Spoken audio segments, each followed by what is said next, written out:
Welcome to back my YouTube channel. Class 9 का math देखिए और एक्सरसाइज है 13.1। देखिए ये मीटर में है, ये मीटर में है, ये सेंटीमीटर में है, तो इसको मीटर में चेंज करेंगे। और देखिए तीनों का माप अलग अलग है, तो इसका मतलब क्या है, घनाभाकार है। और ऊपर से क्या है, खुला है। जो डिब्बा है ऊपर से क्या है, खुला है। तो आइए इसको एकदम आसान विधि से सॉल्व करते हैं। मेरे चैनल में बने रहें। यदि हमारे चैनल को अभी तक सब्सक्राइब नहीं किए हैं तो कर लीजिएगा। देखिए ये डब्बा है घनाभाकार, ये डब्बा है जो आपका 1.5 मीटर लंबा है और 1.25 मीटर चौड़ा है और ऊंचाई है 65 सेंटीमीटर है। तो 65 सेंटीमीटर को इसको क्या करना है, हमको मीटर में चेंज करेंगे, है ना।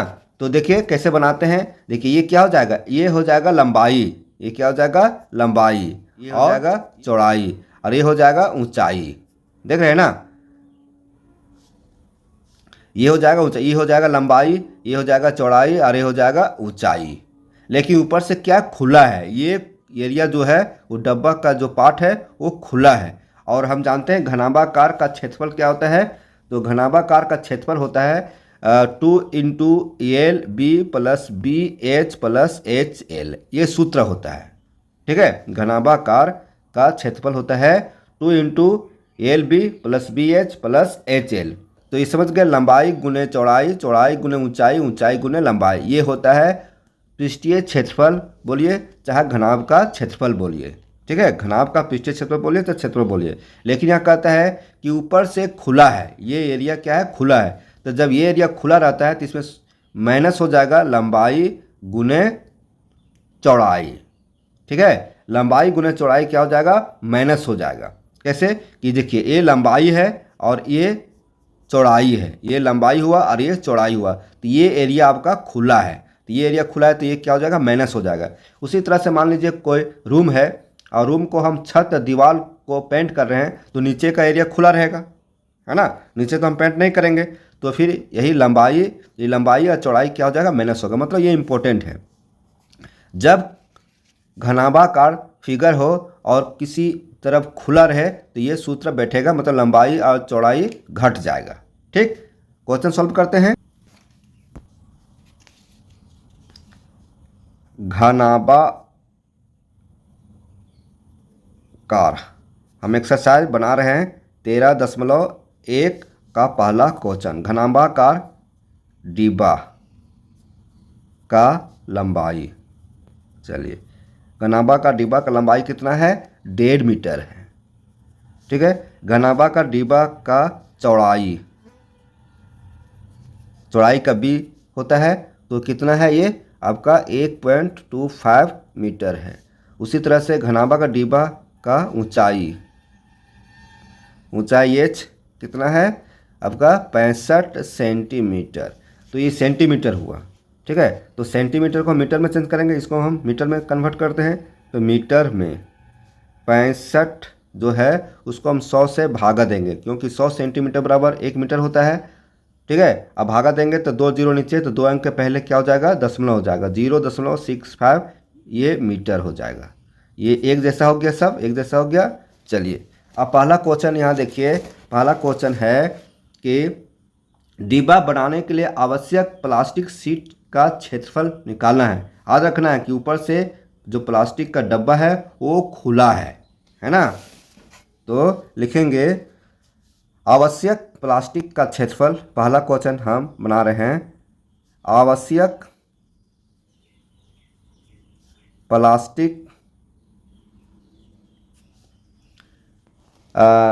डिब्बा बनाने के लिए आवश्यक प्लास्टिक, ठीक है, आवश्यक प्लास्टिक शीट का क्षेत्रफल तो हो जाएगा 2 × LB + BH + HL, ये क्षेत्रफल होता है। लेकिन डब्बा जो है ऊपर से खुला है, तो जब ऊपर से खुला रहेगा तो LB घट जाएगा। जो हम पहले बता चुके हैं, ऊपर से ये एरिया खुला है तो LB घट जाएगा। चलिए इसी पर मान बैठाएंगे। 2L का मान कितना है, लंबाई कितना है, 1.5 है, तो 1.5 बैठाएंगे। 1.5 B का मान कितना है, 1.25, 1.25 प्लस B का मान 1.25 और एच का मान कितना है, देखिए 0.65 गुना हो जाएगा 0.65 प्लस एच का मान कितना हुआ, एच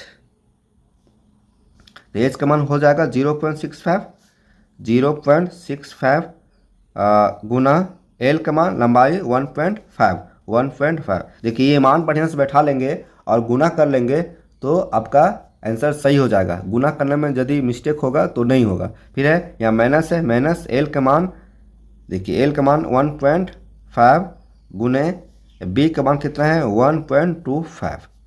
ठीक है, ये बैठा है। अब इसको हम गुना करेंगे। चलिए गुना करते हैं, 2 रहने देते हैं अभी। देखिए अभी दशमलव को आप छोड़ दीजिए, यहाँ इसको 15 मानिए, इसको मानिए 125। 15 का टेबल पढ़िए, 75 के 5 है, हाथ में 7, 15 दूनी 30 और हाथ में 7 था, 37 हाथ में 3, 15 कम 15 और हाथ में 3 था, 15 3 18। अब देखिए यहाँ पर है 2 अंक के पहले दशमलव है, यहाँ 1 अंक के पहले दशमलव है, तो यहाँ क्या हो जाएगा 3 अंक के पहले दशमलव हो जाएगा, मतलब 1.875। इसको गुना किए सो आया। फिर प्लस यहाँ है, यहाँ प्लस है। अब देखेंगे यहाँ पे कि 1.25 इंटू 0.65, इसको गुना करते हैं। 1.25 और 0.65 गुना कीजिए। 5 पचे 25 के 5 हाथ में 2, 5 दूनी 10 और 2 12 के 2 हाथ में 1 और 5 का 5 और 1 6। ठीक है, 6 से गुना करेंगे, 6 पचे 30 और 6 दूनी 12, 3 15 5 हाथ में 1, 6 कम 6 और 1 7। इसको जोड़िए, 5 2 6 5 11 के हाथ में 1, 7 हाथ में 1 था ना 8। अब देखिए यहाँ पे कि 2 अंक के पहले दशमलव यहाँ है और 2 अंक के पहले दशमलव यहाँ है, तो 4 अंक के पहले दशमलव हो जाएगा, तो हो जाएगा 0.8125। क्या हो जाएगा 0.8125 हो गया। इसको गुना कर दिए। अब फिर यहाँ प्लस है, ये प्लस है, अब इसको गुना करेंगे। ठीक है, अब इसको गुना करेंगे तो गुना कीजिए। यहाँ देखिए 0.65 और 1.5 यही है, तो आसान है, इसको हम ऐसे गुना कर सकते हैं। 15 है ना, 15 दशमलव भी छोड़ते हैं 15। ठीक है, 15 पछे 75 के 5 हाथ में 7, 15 छक्का 90 और 7 97 हाथ में 9। ठीक है, 97 हाथ में 9, 0 गुना करेंगे तो 97 का 97 आ जाएगा। अब देखिए 1 अंक के पहले दशमलव है, 2 अंक के पहले दशमलव है, तो क्या हो जाएगा 3 अंक के पहले दशमलव, मतलब 0.975 ये गुना हो गया। ठीक है, और माइनस यहाँ देखिए माइनस 1.5 और 1.25 को गुना करेंगे, तो देखिए यहाँ पर जो गुना हुआ यहीं पर हो जाएगा, यही ला हो जाएगा, तो ये हो जाएगा इसका 1.875। समझे, ये गुना है। अब गुना में आप मिस्टेक करेंगे तो आंसर थोड़ी आएगा। अब क्या करेंगे, इसको पहले ब्रैकेट के अंदर है उसको जोड़िए, जोड़ रहे हैं, कितना है 1.875, यहाँ है 0. ठीक है 0.8125 और यहाँ है 0.975, यही है ना। ठीक है, अब जोड़िए इसको। यहाँ पर कुछ नहीं है, 0 बैठा सकते हैं, यहाँ भी कुछ नहीं है, 0 बैठा सकते हैं। ये 5 आया, 5 2 7, 7 और 5 12 के 2 हाथ में 1, 7 और 1 8 9, 9 और 7 9 7 16 के 6 हाथ में 1, तो 1 हुआ 9 9 9 2 18 और 8 26 के 6 हाथ में 2 और 2 और 1 3। ठीक है, 2 और 1 3, तो कितना आया 3.6625 ये आया। तो अब इसको क्या करेंगे, इसको जोड़ेंगे पूरा, तो कितना आया 3.6625। देखिए सारा काम आप ही के सामने कर रहे हैं, गुना से लेकर घटाव जितना भी प्रक्रिया है सब आपके सामने कर रहे हैं, लंबा वीडियो होगा। ठीक है, अब ये ब्रैकेट बंद हो गया, माइनस 1.875। अब क्या करेंगे, इसको 2 से गुना करेंगे तब ना ब्रैकेट हटेगा, और जो गुणन फल आएगा इसको घटा देंगे। ठीक है, चलिए गुना कीजिए इसको 2 से। 2 पचे 10 हाथ में 1, 2 दूनी 4 हाथ में 1 था, 5 2 छक्का 12 हाथ में नहीं था, 12 के 2 हाथ में 1, 2 छक्का 12 हाथ में 1 था, तो 3 हो जाएगा। 2 तिया 6 हाथ में 1 था, तो 7 हो जाएगा। अब देखिए 4 अंक का पहले दशमलव है, तो 4 अंक पहले दशमलव यहाँ हो जाएगा, तो 7.325 0.3250 माइनस यहाँ है, इसको घटाइए 0.875। अब इसको घटाते हैं, यहाँ भी घटा सकते हैं, चलिए उतार के घटाते हैं, है ना। है 7.3250 और यहाँ है 1.875, है ना। जीरो दे सकते हैं, नहीं भी दे सकते हैं। देखिए जीरो मान लीजिए हो गया, 5 है 5 घटाएंगे जीरो, 12 में 7 घटाएंगे 5, बचा यहाँ 2, तो 12 में 8 घटाएंगे 4, बच्चा 6 में से 1 घटाएंगे तो 5, एक अंक पहले दशमलव यहाँ है, ठीक है, एक अंक पहले दशमलव यहाँ है, तो कितना हो जाएगा 5.45, क्या हो जाएगा 5.45, ये आया। और यहाँ 2 ठो जीरो है, 2 ठो जीरो, मीटर स्क्वायर। हम दशमलव के 2 ही अंक तक लेते हैं, तो क्या हो जाएगा 5.45 मीटर स्क्वायर। मतलब ये जो डब्बा है ये इसका क्षेत्रफल निकला, ठीक है, जो ऊपर से खुला है, कितना निकला दोस्तों 5.45 मीटर स्क्वायर, ये क्षेत्रफल निकला, ठीक। तो ये पहला आंसर हो जाएगा। अब दूसरा देखिए, इसी का दूसरा क्वेश्चन है, इस सीट का मूल्य यदि 1 मीटर स्क्वायर सीट का मूल्य 20 रुपया है, में लागत है कि 1 मीटर स्क्वायर सीट का लागत कितना है 20 रुपया है, तो हमारे पास कितना आया 5.45 मीटर स्क्वायर, तो इस 20 से गुना हो जाएगा, ये आपका मूल्य निकल जाएगा, ठीक है। तो लिखेंगे, दूसरा बना रहे हैं, दूसरा, चूँकि 1 metre square sheet 1 metre square sheet का मूल्य कितना है 20 रुपया, इसलिए हमारे पास कितना निकला है कि 5.45 मीटर स्क्वायर सीट का मूल्य, तो इसमें 20 से गुना कर देंगे, तो 5.45 को हम 20 से गुना करेंगे, तो गुना कीजिए, यहाँ पर 20 डाइट करते हैं, 20 बचे 100, हाथ में 10, 20 चौका 80 और 10 90, 90 के जीरो हाथ में 9 और 20 बच्चे 100 और 9 109, 109। अब 2 अंक पहले दशमलव है तो यहाँ दशमलव हो जाएगा, तो क्या हो जाएगा 109 रुपया। मतलब है कि इतना सेंटीमीटर स्क्वायर सीट का मूल्य कितना हो जाएगा 109 रुपया, ये आंसर। ये दूसरा क्वेश्चन बन गया। तो देख लिए, इस तरह से हम एक्सरसाइज 13.1 का पहला क्वेश्चन और दूसरा क्वेश्चन को सॉल्व किए। क्वेश्चन नंबर दूसरा, एक कमरे की लंबाई, चौड़ाई और ऊंचाई 5 मीटर, 4 मीटर और 3 मीटर है, ठीक है। लंबाई, चौड़ाई और ऊंचाई हो गया 7.50, मतलब 7.5 रुपये प्रति मीटर स्क्वायर की दर से इस कमरे की दीवारों और छतों पर सफ़ेदी कराने का व्यय ज्ञात कीजिए। याद रखिए कि दीवार और छत करना है, नीचे नहीं करना है। देखिए पहले कमरा का डायग्राम बनाते हैं।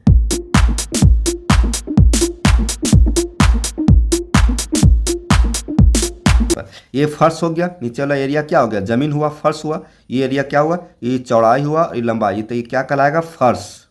तो फर्श का तो हमको कलर नहीं करना है, हमको क्या चीज़ करना है, ये दीवार है, ये दीवार का कलर करना है, मतलब ऊंचाई हो गया, ये लंबाई हो गया, है ना, ये चौड़ाई हो गया, ठीक है। तो इस छत को हमको कलर करना है, दीवार का कलर करना है, समझ में आ रहा है। इस छत और दीवार को कलर करना है, नीचे का फर्श खाली रहेगा, मतलब खुला रहेगा। जब खुला रहेगा तो ऐसी स्थिति में सूत्र क्या बनता है 2 × LB + BH + HL, और इसमें हो जाएगा आपका घट जाएगा LB में लंबाई और चौड़ाई, ये लंबाई चौड़ाई में फर्श घट जाएगा। मतलब यदि फर्श खुला रहे तो यही सूत्र बैठेगा, और जब ऊपर से खुला रहे, छत खुला रहे, तो यही सूत्र बैठेगा, -LB घटेगा ही, ठीक है। अभी आसानी से बनेगा। देखिए कमरा जो है, कमरे की लंबाई कितना है 5 मीटर, लिखेंगे कमरे की लंबाई L 5 मीटर, मीटर में है कि सेंटीमीटर, मीटर है। उसी तरह से चौड़ाई, चौड़ाई भी कितना है 4 मीटर, और ऊंचाई, ऊंचाई कितना है आपका 3 मीटर है, ऊंचाई 3 मीटर है। चलिए पहले क्षेत्रफल निकालते हैं, क्षेत्रफल निकालिए, कमरे का क्षेत्रफल, तो कमरे का क्षेत्रफल क्या होगा 2 × LB + BH + HL, और इसमें घट जाएगा LB, लंबाई और चौड़ाई घट जाएगा, ये घटाव का चीज़ है, ठीक है, ये आपको फार्मूला को याद करना है, इम्पोर्टेंट है। आप देखिए इसी को बैठाइए 2, एल का मान कितना है 5 है और बी का मान कितना है 4 है, ठीक है, प्लस बी का मान 4 और एच के मान कितना है 3 है, प्लस एच के मान 3 और बी के मान कितना है 4 है, हो गया, माइनस एल के मान कितना है 5 है और बी का मान कितना है 4 है। अब इसी को तोड़ना है, मतलब इसका मान यहाँ पर बैठा दिए। अब तोड़िए इसको, आसान है, 5 चौका 20, 4 तिया 12, 4 तिया 12, नहीं यहाँ एल यहाँ मिस्टेक लग रहा है।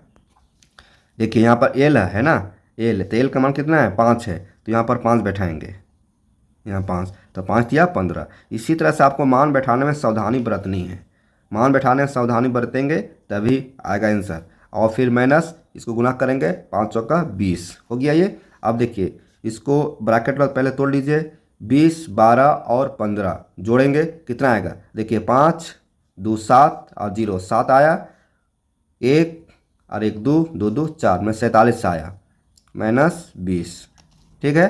अब देखिए यहाँ पे 47 को 2 से गुना करेंगे तो 94 आएगा, फिर घटाएंगे 20, घटाइए 20 तो कितना हो जाएगा, 20 घटाएंगे तो 74 मीटर स्क्वायर आएगा। क्षेत्रफल हमेशा स्क्वायर होता है, तो ये जो दीवार है घर का, जो छत और दीवार का जो टोटल क्षेत्रफल है 74 मीटर स्क्वायर, ठीक है। नीचे से फर्श खुला है, मतलब फर्श को कलर नहीं करना है, तो ये क्षेत्रफल हुआ। अब आगे क्वेश्चन कर रहा है कि 7.5 रुपये प्रति मीटर स्क्वायर की दर से इस कमरे की दीवार और छत पर सफेदी कराने का व्यय ज्ञात कीजिए। मतलब 1 मीटर स्क्वायर का कितना है 7.5 रुपया है, ठीक है। चूँकि 1 मीटर स्क्वायर है ना का सफेदी कराने का खर्च चाहे व्यय कितना है 7.5 रुपया, ये रुपया है, इसलिए हमारे पास कितना मीटर स्क्वायर निकला है क्षेत्रफल, ये दीवार और छत का। अब क्या है 74 मीटर स्क्वायर, तो 74 मीटर स्क्वायर का सफेदी कराने का व्यय, तो इसमें क्या करेंगे 74 से गुना कर देंगे, है ना, तो इसको 74 से गुना कीजिए, ठीक है, रुपया में निकल जाएगा। चाहे 74 पहले लिखिए चाहे 74 बाद में लिखिए, एक ही बात है। देखिए गुना कीजिए, आपके सामने गुना कर रहे हैं, 4 को गुना करेंगे 0 से 0 आएगा, 4 5 20, हाथ में 2 और 4 7 28 और 2 30, 7 से 7 0 0, 7 5 35 के 5 हाथ में 3, 7 7 49 और 3 52। अब इसको जोड़ेंगे 0 0 5 3 2 5 और 5। अब यहाँ पर कितना है 2 अंक के पहले दशमलव है, तो यहाँ भी 2 अंक के पहले दशमलव देंगे, मतलब आंसर हो जाएगा 555 रुपया खर्च होगा, ठीक है, 555 रुपया खर्च सफेदी कराने का। तो इस तरह से हम 2 क्वेश्चन आपको सॉल्व किए, चाहेंगे तो और क्वेश्चन बना सकते थे, लेकिन वीडियो लंबा हो जाएगा ना, तो हम 2 ही क्वेश्चन को रखते हैं। हमारे चैनल को सब्सक्राइब करना ना भूलें दोस्तों, और मन लगा कर पढ़ाई कीजिए। फिर मिलते हैं ऐसे वीडियो के साथ, तब तक हमारे चैनल बने रहे। धन्यवाद।